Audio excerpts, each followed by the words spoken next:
Okay.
Good afternoon, everyone, and welcome back to our Family and Friends updates.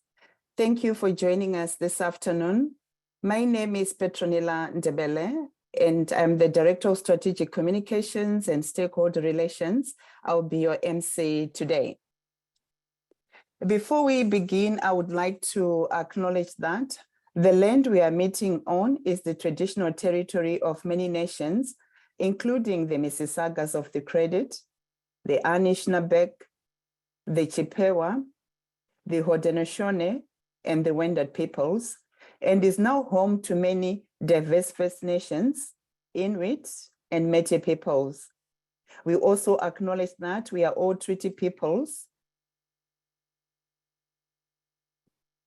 including those who came here as settlers, as migrants, either in this generation or in generations past, and those of us who came here involuntarily, particularly as a result of the transatlantic slave trade. Today, we pay tribute to the ancestors of those of African and indigenous origin and descent.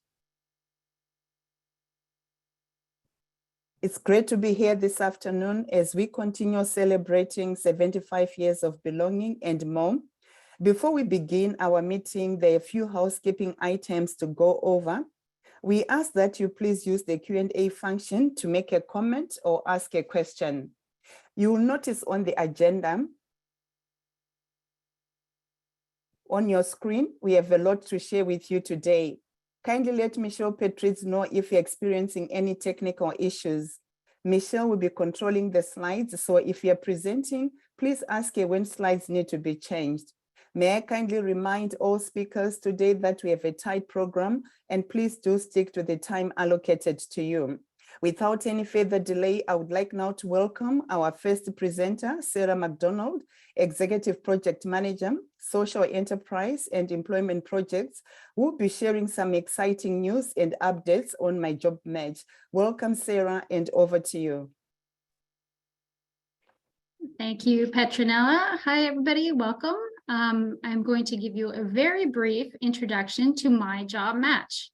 So my name is Sarah McDonald, and I've been managing the My Job Match project for the last year. Next slide. So what is My Job Match?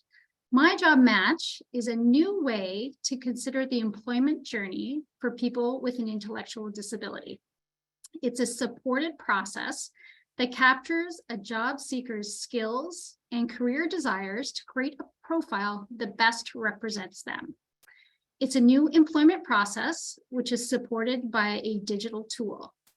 Now, it was made possible through the Skills Development Fund, which is a funding opportunity to organizations by the Government of Ontario for innovative projects that address challenges in hiring, training, and retaining workers.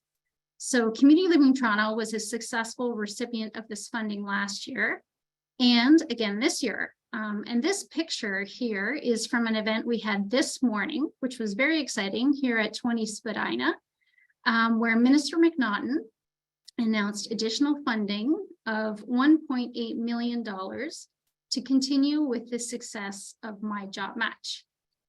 Next slide. So I'm going to give you a sneak peek. This is the platform, the digital platform that we have developed. So it takes a profile of an individual, takes their skills, their interests, and their location, and it creates matches with employers. It's a different way to approach employment because the jobs in the system are open. That means that they're shared between organizations. So the collaboration between agencies is creating more opportunities for the individuals that we support. So as of this past March, we had 140 open jobs in the system. We had 421 active employers, and we had 461 participants in the system, and it's growing.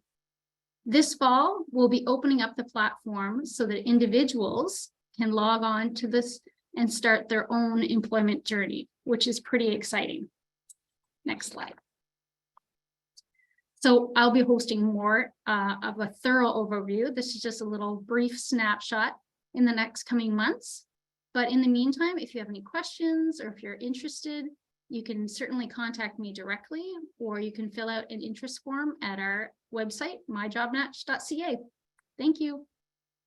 Thank you so much, Sarah, and congratulations to you, Angela Bradley, and the whole team on this exciting project and significant funding. Thank you so much, and we look forward to hearing more in the coming days. Next, I would like now to welcome Angela Bradley, Senior Director, Social Enterprise, Development and Philanthropy, and our special guest today and 75th anniversary storyteller, Clovis Grant, for a fireside chat. Thank you so much for joining us this afternoon. Angela, over to you. After all these years, still looking for the mute button. Thank you so much, Petronella, and welcome everybody to the call today. And most importantly for me right now, welcome to Clovis Grant. I think that just to give people a heads up, I think that there's a little change to how the screen is being viewed right now. We're moving away from the slide deck because there's no slides to complement this. We're actually just going to have a great conversation. So don't think you need to adjust your screens. Anyways, welcome, Clovis, and thank you so much for joining us today. And the first thing is, we'd love it if you'd share a little bit about, I know you very well, but everybody on the call might not. We'd love to hear a little bit more about you and what your family's connection is to Community Living Toronto. Oh, absolutely. I'm Clovis. I'm married for over 30 years now. I know, a young guy like me. I've got two boys, David and Isaiah, and I've got 2 grandkids. Isaiah is our strong man. He has autism, a developmental disability, and he's certainly changed our lives. But then again, so with David, he's running back and forth. He's actually on his way up to Cambridge Bay, Nunavut, to move to do work, he and his wife and the grandkids. So it's been a wonderful life that we've had, and we've been involved with community living really from the time Isaiah was diagnosed at the age almost 4. And you talk about life changer. And, you know, when you get that diagnosis, you need to connect. And so community living was one of those early connects, if I could call it that, to really ground us in the journey ahead. And it was so important for that connection because of the breadth of services that community living provides. And certainly when we were told your son has autism, you need to get on wait lists, you need to get connected. And they said, here are agencies to connect with. And community living was one of those agencies. And we're so glad for the connection because of what they've, the organization has provided to us in so many ways that, I'll talk about shortly. Oh, wonderful, wonderful. Well, thank you for those kind words. You've already started to answer my next question, which was why is Community Living Toronto important to you? But maybe we could just jump into some specifics around supports and services that come to mind that have made a difference in your life and Isaiah's life. Yeah, I mean, we initially signed up because we were so interested in the breadth of housing services that that Community Living provides, and that was really attractive. And then as we got to know the organization more, we realized, my goodness, there is just a ton here. And early on, it was the school supports that we connected with because, well, hey, we had issues with the school system, and so we needed a lot of support and guidance. And as a matter of fact, as a result of that, Sharon, my wife, and I didn't mention she's a school principal. By day, I run an organization called 360 Kids. I'm the CEO. And so we have some familiarity with the systems, the schools in particular, through Sharon's work. So she started off as the SEAC rep with Community Living. And then when she got hired on with the board, I became the SEAC rep, and I did that for about 10 years, the Special Education Advisory Committee. And that really helped me to get connected even more to the work of community living, and also helping other families who were having some challenges with the school system. So that service and support was so helpful for us, and we were able to help others. But also respite. I mean, as a family caring for a loved one with a disability, that respite service, especially Lawson was our great friend at the Lawson House, for those who are not aware. But those after school years and understanding staff, you need that. You need a place where your child can go and feel loved and supported. And Lawson was that for us, and we loved it so much that Sharon ended up on the board of Community Living Toronto, and so she was on the board for a number of years as well, getting to know the organization, helping with strategic plan and all that fun stuff. And along the way, there were dances that we were connected with. My older son ended up going to some sibling workshops. Again, very important because you don't sometimes understand the importance of taking care of your other child. And so being aware that these are things that we have to think about was actually very helpful for us. So that's what I mean about the breadth of services that community living provides. We went in with sort of one mindset and then ended up, it's like when I go grocery shopping, you go with one item in mind and then you come out with a cart full. And, so it's the same way I see with community living. We went in sort of very focused and then came out with, my goodness, holy smokes. And now I'm on this call. And if I asked Sharon, she'd say, and you forgot the one item you were sent to the grocery store to get, right? Probably. Oh, well, no, it's wonderful. And what you speak to is a very similar story that we hear from a lot of families is it's that full circle of support, your whole family, and making sure that everybody's connected in the ways that they need and want to be connected.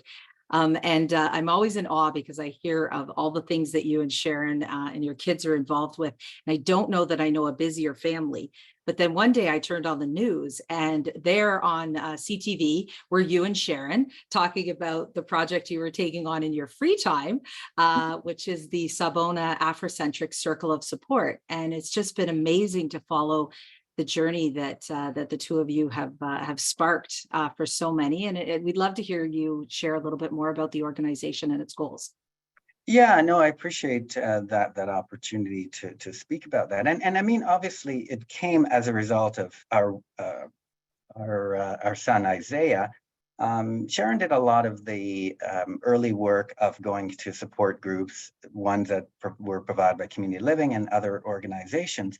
One of the things that she kept remarking on, though, was the lack of diversity in various aspects, like the materials were very Eurocentric. The participants were not a lot of Black folks, to be frank, and she felt often isolated, alone, and didn't feel connected.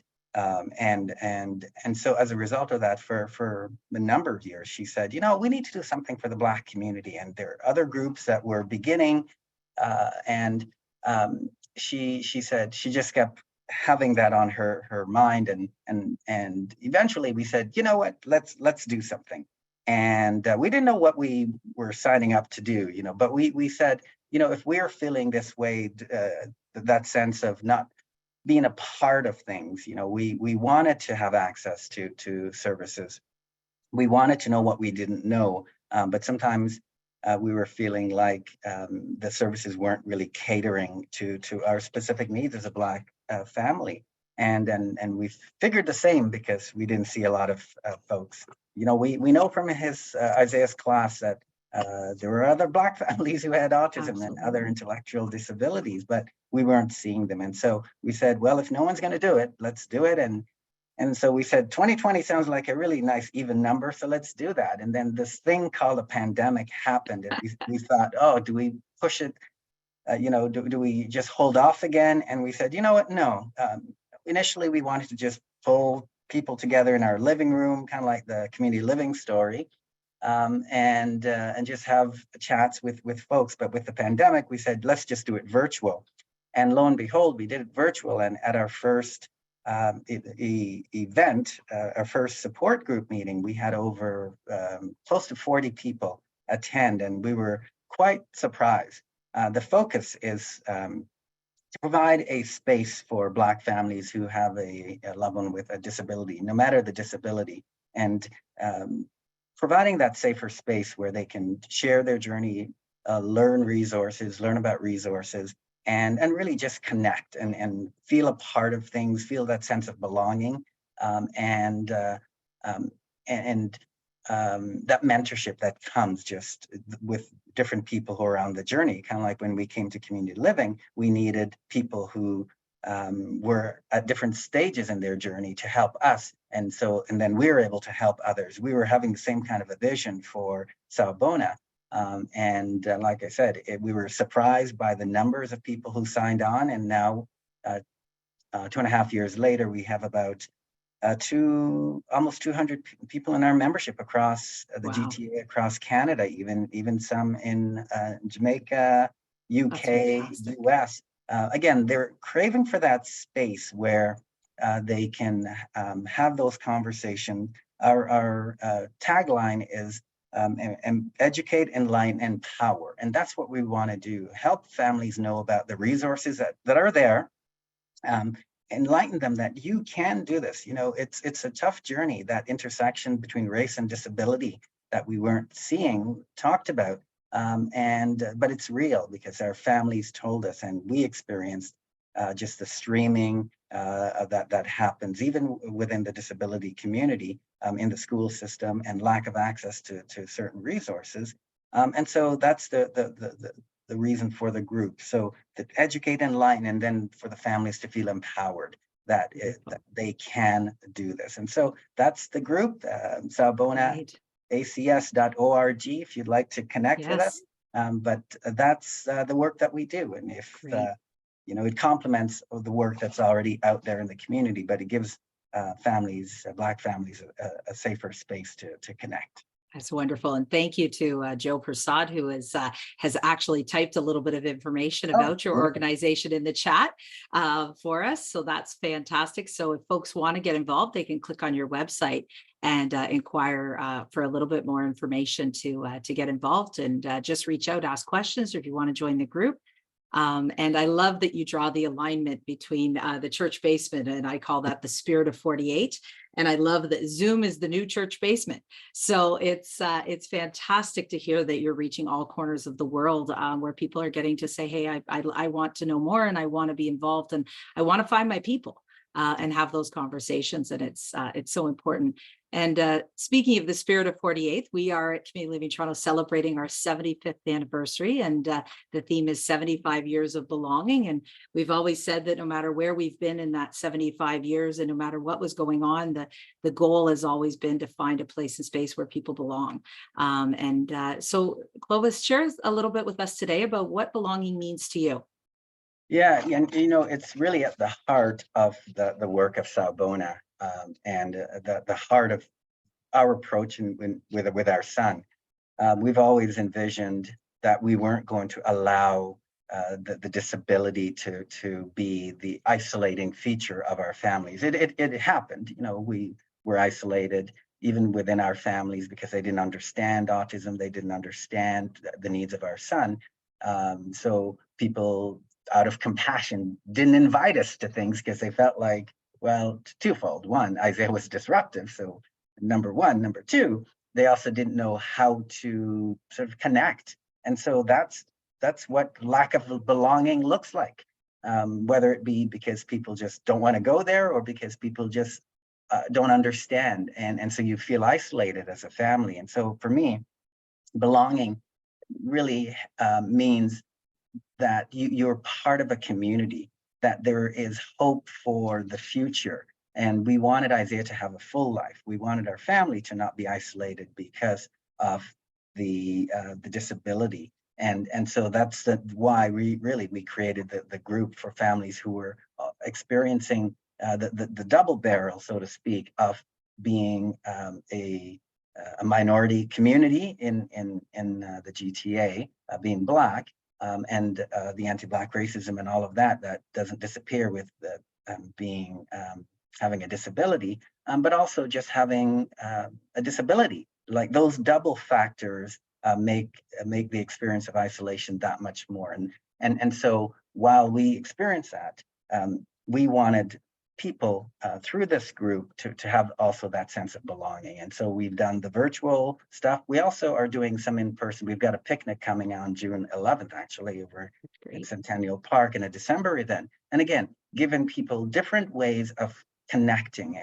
And so whereas people sometimes are in their cocoon, they feel tired, overwhelmed, and they don't feel like anyone understands, finding ways to connect. And we looked out for community living to find that sense of belonging, because we know that there are people who are going through that similar journey.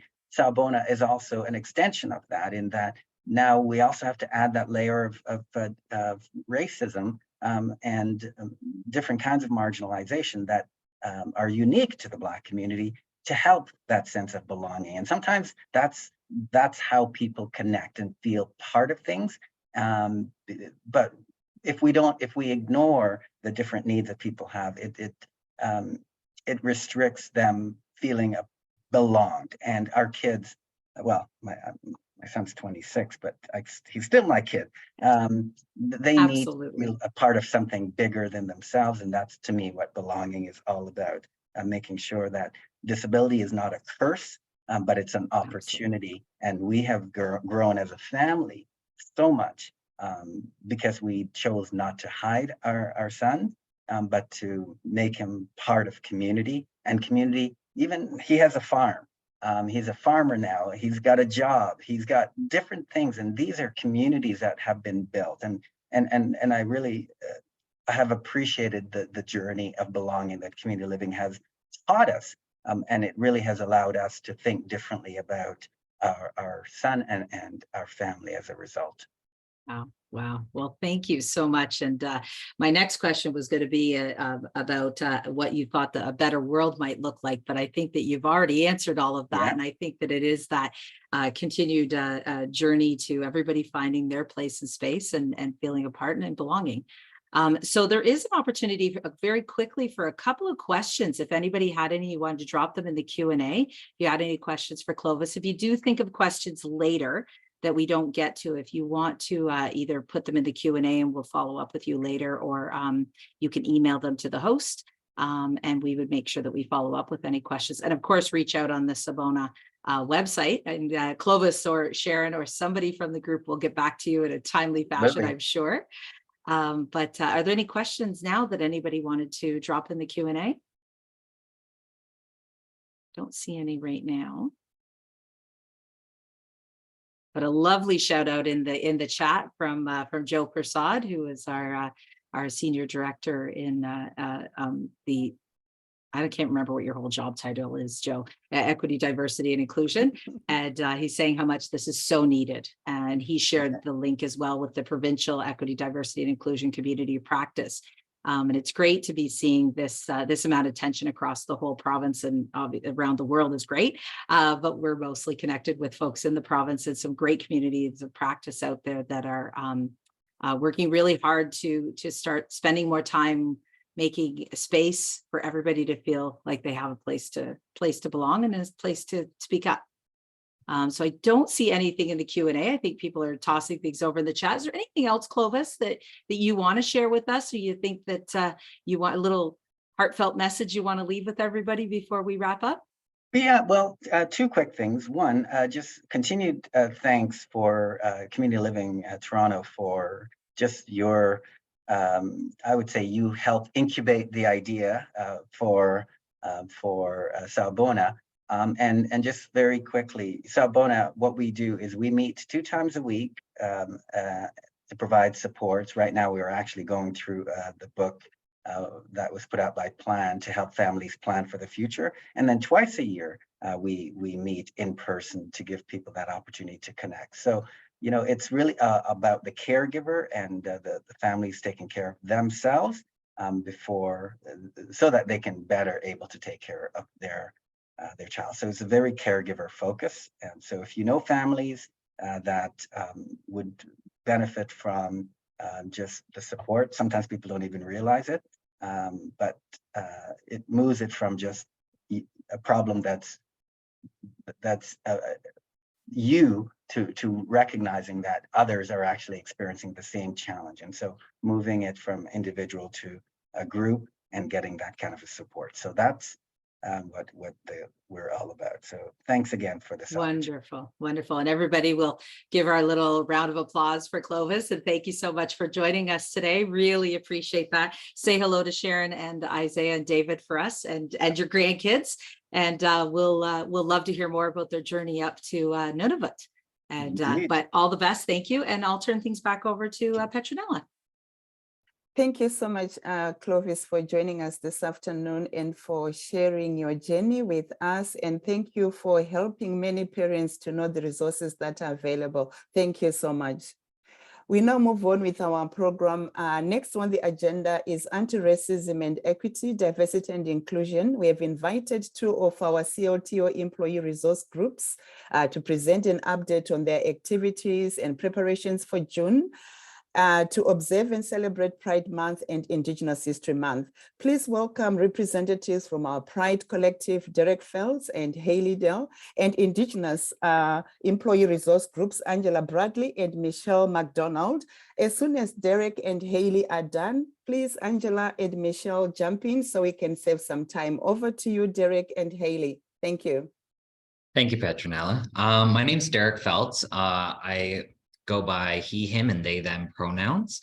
I'm also a proud gay father of 3 wonderful kids, and we have a very LGBT-oriented family that I'm very proud of and very, very fortunate to have that lived experience that helped me contribute some of the work that I've done with the Pride Collective alongside my co-lead, Haley Dale. Can we have the next slide, please? When we decided to start this work, we wanted to represent the fact that we didn't really have a platform at that time to express and celebrate the diverse gender identities and sexualities, not just of our staff, but of the people that we supported. And we found a need to provide a safe and inclusive space for folks to gather and share stories. So what did we do about it? We'll review it on the next slide. So since May 2022, we've done an expression of interest, which got us a very small but mighty group of 2S LGBTQIA+ people and allies. We marched with Community Living Ontario in Pride, the Pride Parade 2022. We created action plans, participated in a branding workshop, and CLTO hosted a agency-wide webinar with Andrew Gurza on disability and sexual identity. And then we've produced work that we are still putting forward and proposing to other platforms for gender identity and pronouns. And we continue that work still to this day with our awesome leads in our team. Next slide, and I think I'll pass the rest on to Haley. Hello, everyone. I'm Haley Dale, and like Derek said, I am one of the co-leads of the Pride Collective at Community Living Toronto. I go by she, her pronouns. I am a proud owner of a dog with my wife, and not kids, but there you go. All right, so what is to come for the Pride Collective in 2023? So on Thursday, actually, we have a tie-dye event for Pride Kickoff, where we're inviting folks in the agency, employees, individuals to come and do tie-dye with us and just have fun, make a t-shirt, have some pizza. What we're also going to be doing in the month of June is hosting weekly lunch and learns for people to learn a little bit more of the Pride Collective members and some of our coming out stories, just sharing about who we are and what our journey has been like and what our journey continues to be through this. We'll also be having a sector-wide webinar with Andrew Gurza. So that's no longer just for Community Living Toronto, but other agencies out there who would like to learn from him. We're encouraging everyone to go and join the Pride March at the end of June, or just any of the festivities that are occurring throughout the month. We'll also be fundraising for a 2S LGBTQI+ agency through any of our events that we have going on this month.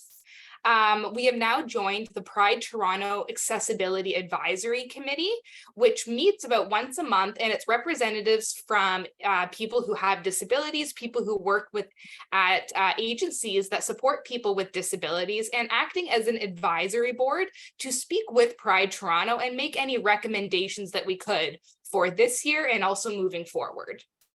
And then what you can keep an eye out for us, the work that's going to continue, is we're going to be putting out a workshop series on becoming a certified ally of this group. So you attend 5 workshops. At the end of that, you get a certificate and a sticker to add to your email saying you are now a certified ally of the Pride Collective at Community Living Toronto. And then we'll also be having a gender and identity pronouns workshop or education coming out in the coming months as well. Next slide. And here it is on the screen is our poster for our Pride Month kickoff event, which is being hosted out of Gooderham. So the event here, I won't be able to, but we can copy and paste the link to this. If anybody would like to register, you get a free t-shirt. So please, we can drop that link and you can follow that to register for our tie-dye event on Thursday. Next slide. Oh, and yes, there is a video. Unfortunately, it's a thumbnail of my face. I did not choose that to be the thumbnail, but we do have a video up on YouTube that is what we put together last year, just saying we are here, we are CLTO, just some of the members of our group. And then also there's a lovely picture right there from last year that marching with Community Living Ontario at Pride. And that's Deanna Jost, one of our collective members, and some other folks in the background. And I believe that is our last slide. So thank you so much for having us today. And I hope that you learned something, and always reach out to us if you have any questions. Thank you so much. Hi, everybody. I'm Michelle McDonald. Nice segue into the Indigenous Employee Resource Group. That's small and mighty. And next slide, please. And so here we are. Here's some pictures. Myself, Michelle McDonald, Angela Bradley. We were 2 longstanding employees of Community Living Toronto that identified ourselves as Indigenous together, almost at the same time, in and around the time that the world became knowledgeable and understanding of the residential schools and what happened there. And we felt like the association, Community Living Toronto, was starting going down a path that we needed some responses with Indigenous voices. And so Angela knocked on my door virtually and said, Michelle, hello, we really need help over here. And I was just very vulnerable and felt, okay, am I really ready for this? I'm a very proud Indigenous woman. I come from a line of, my mother was in Indian day school. And so it really was, we didn't know anything. I wasn't taught anything about my culture. So it's been a real journey of self-discovery. And I'm really so happy to have Angela beside me, work friend, and becoming more. It's just, it really just opens up a lot. So we were trying to go down the complexity of the issue with around intergenerational trauma, of course, and the self-discovery of who we are as Indigenous women. And I'll let Angela speak to the pretend Indian because. Yeah, so thank you very much, Michelle. And yes, glad to have you by my side as well. I know there's been many nights where we've emailed us and like, what are we doing? Very similar journey to Michelle's in that I always knew of my Indigenous background, but it wasn't something we really talked about.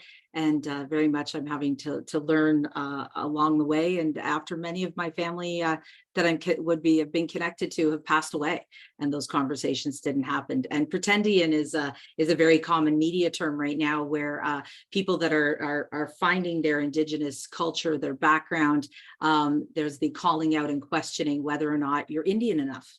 And that's something that I struggle with a lot. And oftentimes it's a bit of a fear of speaking up that I have an Indigenous history and an Indigenous blood.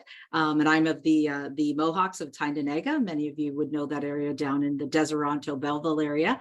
But it's a real fear that people who have an Indigenous heritage, especially if you have family members, much like Michelle's and mine, who really did kind of close the door on a lot of their Indigenous heritage and culture for a lot of different reasons for different times.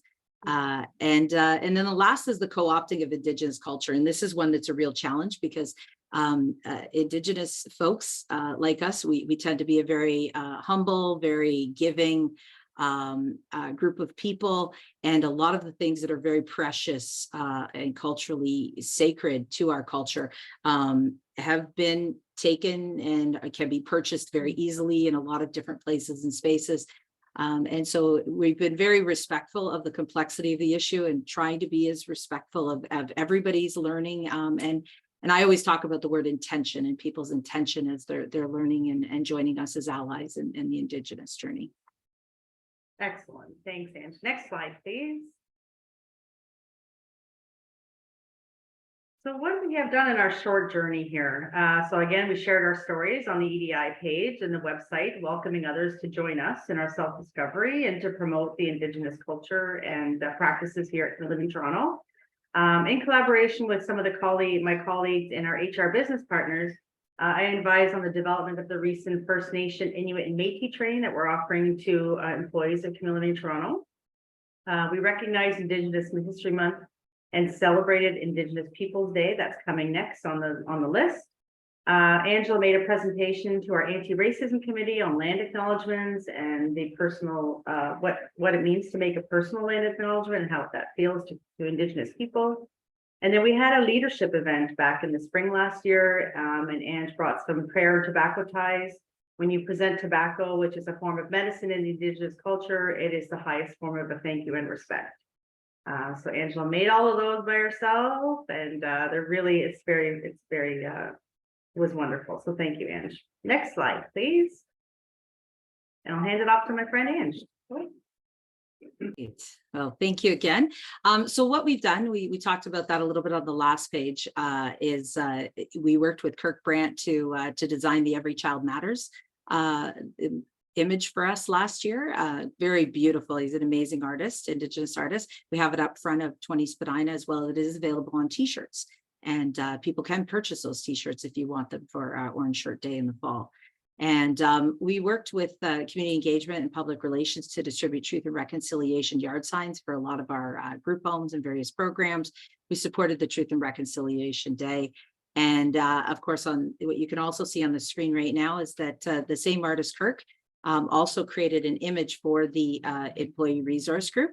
And in that image, it represents all three of the Indigenous populations in Canada. So you have the feather for the First Nations, you have the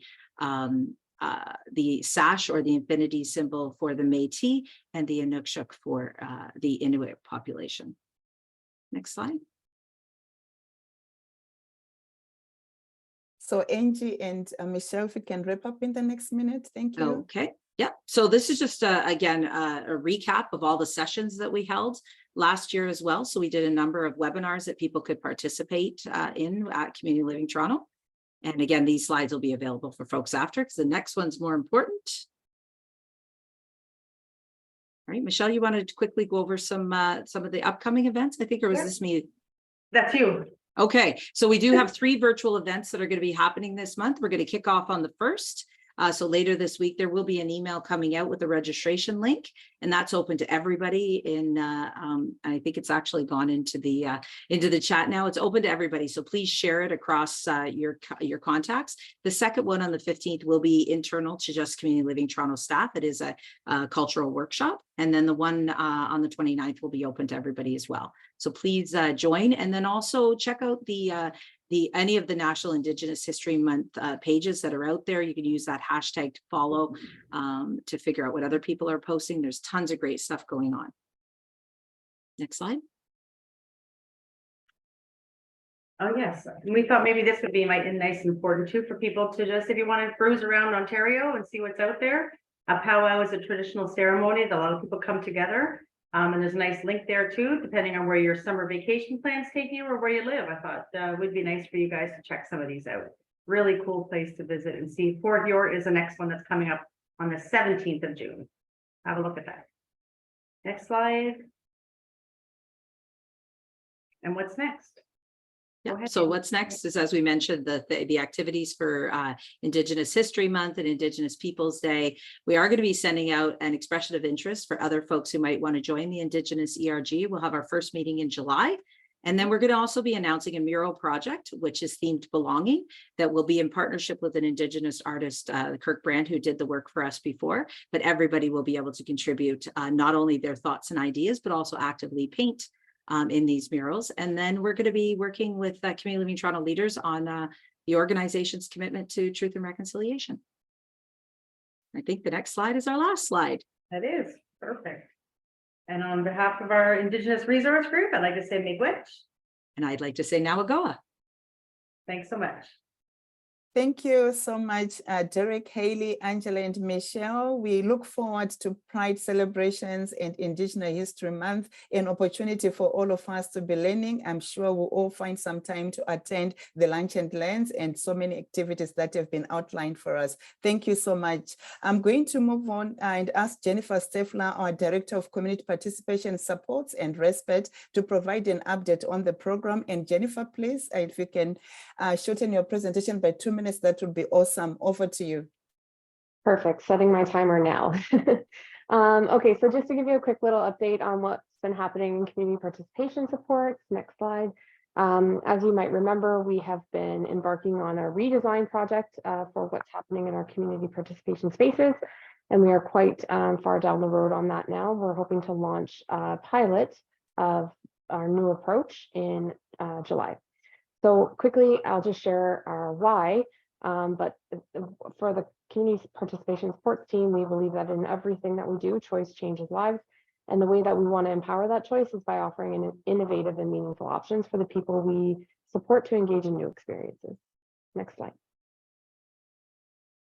So some of the highlights, again, from July 4th is when the pilot will start till September 30th. We're going to introduce a bunch of new activities. We're going to increase the number of spaces, meaning for people at our different locations. And we're going to be looking at ways that we can more meaningfully bring supported living individuals and staff into our CPS locations throughout the week, and how we can improve our communication and engagement with individuals and families to make our program better. Next slide, sorry. So here's a really crucial piece of information that I need to make sure that everybody gets. So there has been a change in our summer experience pilot for the summer. So when we're talking about what a funded spot is, now it means that there will be 15 hours of support each week. And we will be running our experiences in 12-week terms. So something, if you're familiar with like Creative Village Studio or Community Junction, that's kind of the way that we've done things previously.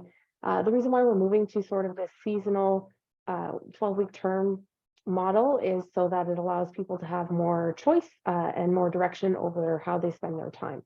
So here are just some quick examples of how one might use their 15 hours of support per week in a funded spot. It could look like 3 days a week for 5 hours a day, or 5 days a week for 3 hours a day, or it could look like 2 days per week at 5 hours a day with 3 virtual classes per week. Or you can just decide, here's how I'm going to use my 15 hours per week and make it completely customized. Next slide. So who are we talking about? So when we're talking about these funded spaces, we're talking about the people who we used to support in programs formerly known as day programs or SWACA, ADP, Developmental Center at Gooderham, etc. And what we're hoping to do is create 350 new spaces over the summer program, and that we will make 150 available throughout our pilot or our summer experience, with another 200 spots available by the end of December. And our target population of people who we're looking at bringing back here are individuals who are living independently or with family and community, folks who are living in our supported independent living supports, our individualized supports program or LifeShare, and people who are living in other agencies with supported living supports. And our ratios of support will be 1 to 3, 1 to 5, and 1 to 8. Next slide.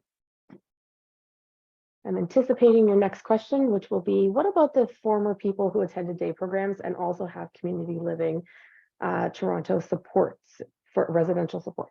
So these folks, there was a bit of a shift in resources and staff actually last summer now, and supported living has moved to a 24-hour support model. So this means now the locations are all staffed 24 hours a day, and people are receiving their community participation supports out in the community in places where they like to frequent that are close to their living locations, and by the staff who are attached to those the supported living locations. They will be, though, figuring out ways and beginning to come back into the community participation spaces through bookable spaces or hosting dances, hosting different classes, participating in some of the activities that we're doing, and also helping to facilitate some of those activities. And here are just a couple of pictures quickly of places where people are getting out, and I see a lot of familiar faces I noticed there, but how people are participating in their community from the supported living service stream of Community Living Toronto. Next slide. So what are some of the expectations you can, what are some of the things that you can expect over our summer pilot? So we are developing a microsite. It'll look something like this, hopefully, and where you'll be able to have like a one-stop shop, one source of truth where you can find out all of our information, everything from location maps to links to register, program descriptions, experience guides, etc. We're hoping to have like a photo gallery, some celebration stuff, and a great FAQ section and a feedback form. Down below, we also have created, we've created, I shouldn't say we, Melanie Hooker has led a team of staff across the agency to create this wonderful thing called an activity library. And what it is, you can think of it kind of like a recipe book. So there's lots of different headings under which you'll find many different activities. And if you click on one of these, it outlines clearly what supplies are needed, how many people can participate in it, instructions for the activity, and some associated costs. You can find this as of today, it's launching today on connectability.ca. Next slide, please. Here's a quick example of some of the new activities that you might find in our experience guide for the summer. This is actually a snapshot of what you would expect to see at the East Mall over this plan. So a couple of different new things. So singing sensations and having crafty conversations, bringing in some coffee and culture talk, exploring the world, and we're adding something new. This looks like that's all that's there on that schedule, but it's actually a bit complicated with our scheduling. So we're going to be adding in supported living drop-ins where locations close to one of our community participation supports location can actually just come in and use our space and use all the resources that we have there. And what you will notice, which wasn't available before, is some evening options, which is also cut off in this picture. But then on Saturdays, every single Saturday at every one of our locations, we'll be offering something that we're referring to as city sites or explore your city, which is really just about getting out into our neighborhoods and participating in some cool festivals and cool activities, or just going for a walk and chilling in our local park, but getting out there and making ourselves part of our neighborhoods. Next slide. So how do you register for all this? How do you find out more information? After today's webinar, we'll be sending out a package today or first thing tomorrow that will have a memo kind of outlining and explaining things a little bit further. It'll have a copy of our experience guide, which will be essentially a booklet with program descriptions, and then a flyer for some webinars and some in-person registration events. But essentially, it'll all boil down to My Community Hub, which is a wonderful piece of software that we own, where you can search, pay for, and register all of your activities. So if you go to My Community Hub following this link or clicking here, because we'll get the slide deck after, you can search for Community Living Toronto under service provider, and then you'll get a list of all of the activities provided by our agency, specifically the ones that are offered through community participation supports. And we will be offering, like I said, a lot of in-person registration. How else you can register is in person or by telephone, and the number that you will be provided to register with actually connects to one of our team members. Next slide. I'm going to steal 30 extra seconds, Petronella. Activity library I already spoke to, so you can skip that one for now. And then this is the last thing really for internal staff. We're not ready to go live for external people on a fee-for-service basis just yet, but hoping to do that later this summer and the fall. This is what we call bookable spaces. So if you go to SharePoint and click under association-wide and then community participation supports, you'll see a list of all of our locations.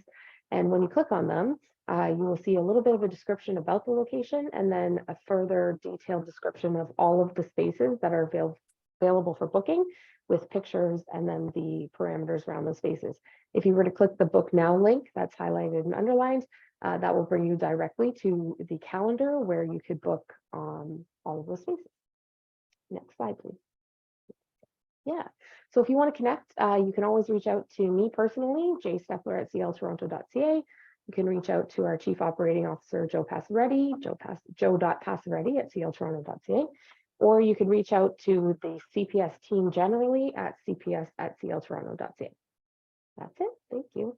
Thanks so much, Jen, for outlining all those activities planned for the summer and fall and beyond. Thank you so much. Next is Heather Dawson, our Director of Quality and Risk, to share some information on the upcoming Family and Support Network survey. Heather, over to you. Hey, thank you, Patty. I just wanted to provide a quick update on an initiative that's being driven by the Service Excellence Committee of the Board. The Service Excellence Committee is working to ensure that CLTO is consistently exceeding or meeting the expectations of people supported. So next slide, please. So through the annual review process and daily interactions with people supported, we do have measures in place to monitor how we're meeting expectations of people supported. However, while some programs have recently reached out to families, such as the excellent work that Jennifer's been doing through community participation supports, there hasn't been an all-encompassing survey of families conducted recently. So in order to address this need for information, especially as programs are working, then looking forward post-COVID, we've engaged a research company called Forum Research to develop and implement a survey for families and guardians. The focus of the survey is really to help us understand where we're meeting your expectations and where we can improve when it comes to providing supports and services to best meet needs of people supported, communications with families, and other supports and programs for family members. And at this point, we have an ask of families. We're in the final stages of developing the survey, but we really want to get input from families just to make sure that the survey is written in a way that is really clear, easy to understand, and easy to answer. So we're undertaking a pre-test of the survey, and we're looking for families to participate in that. So if you are interested in helping us finalize the survey, please reach out to me. And I think Michelle was going to pop my email address in the chat. And I'd be happy to enlist your services in making sure that we're asking the right questions in the survey, the questions that are important to families, and that the survey is indeed really easy to understand and answer. And if you don't choose to do that, that's completely fine. But what we certainly do ask is that you watch for the survey to come in your email in June. And when that does come, please do take time to answer the survey, because as we've talked about today, and as evidence in everything that we're doing, the perspectives of families and their support networks of people we support are incredibly important to us and all we're doing to plan. So that was my update, Patty. Thanks so much, Heather.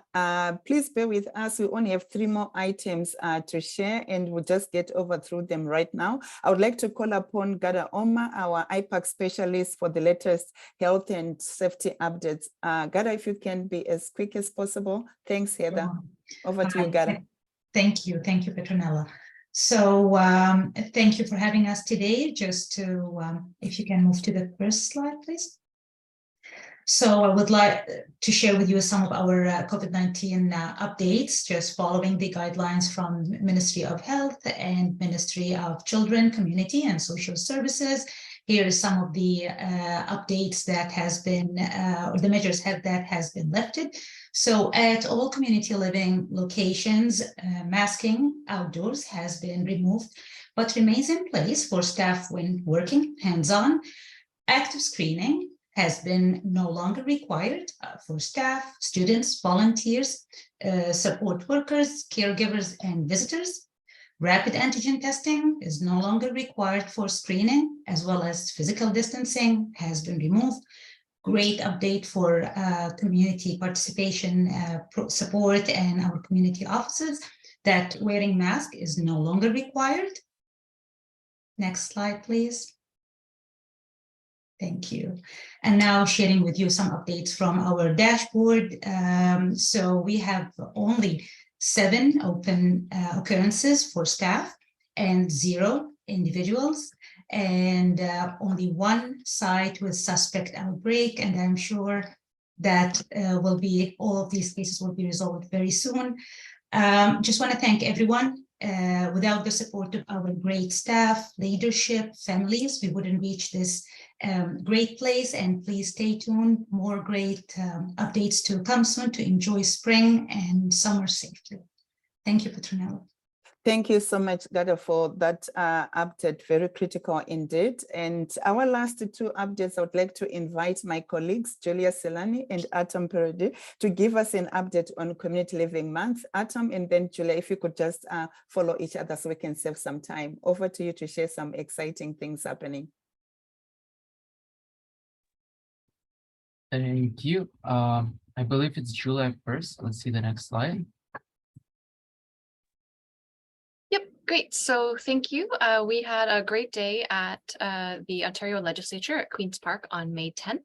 A couple of weeks ago, we did this in partnership with Community Living Ontario, and agencies from all across the province were invited to come join us. So we had a full day of meetings there.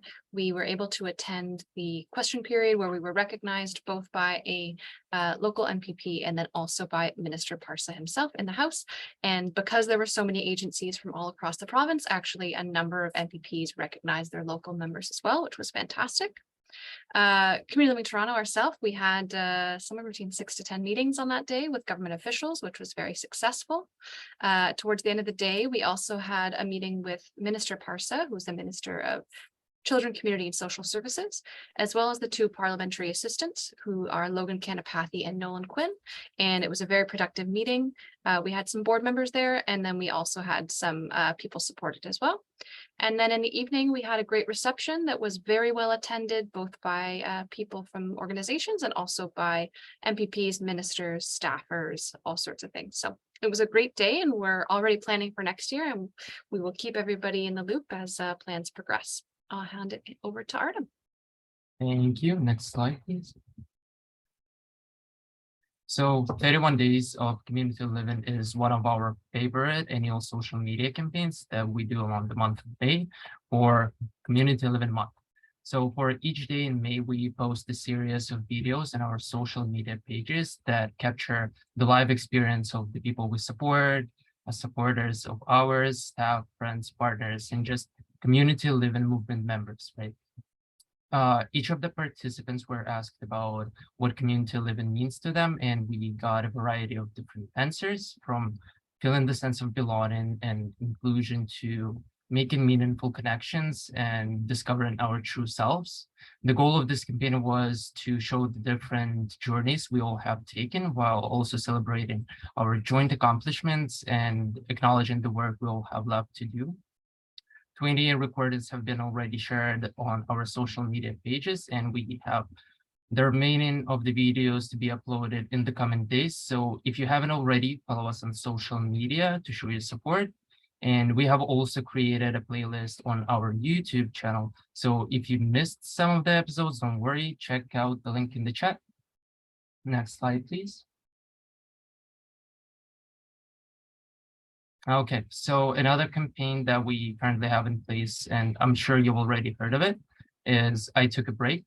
On May 31st, thousands of people across Ontario will be showing their support for community living by posting a selfie with our branded I Took a Break KitKat bars.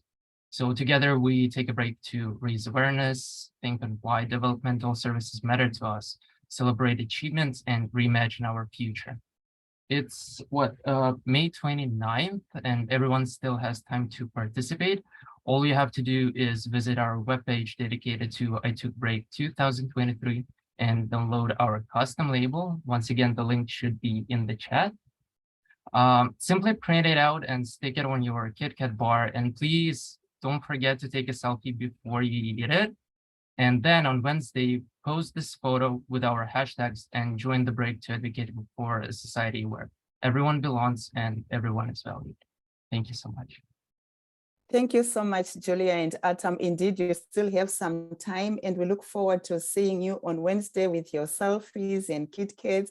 Wonderful campaign for a good cause. Thank you so much. This marks the end of our family and friends update, and thank you for joining us this afternoon. And if you do have any questions, please put them in the chat and we'll definitely follow up with you. My sincerest thanks to all our presenters today, and special thanks to our guest speaker, Clovis Grant. It was a pleasure to have you with us and to hear your story.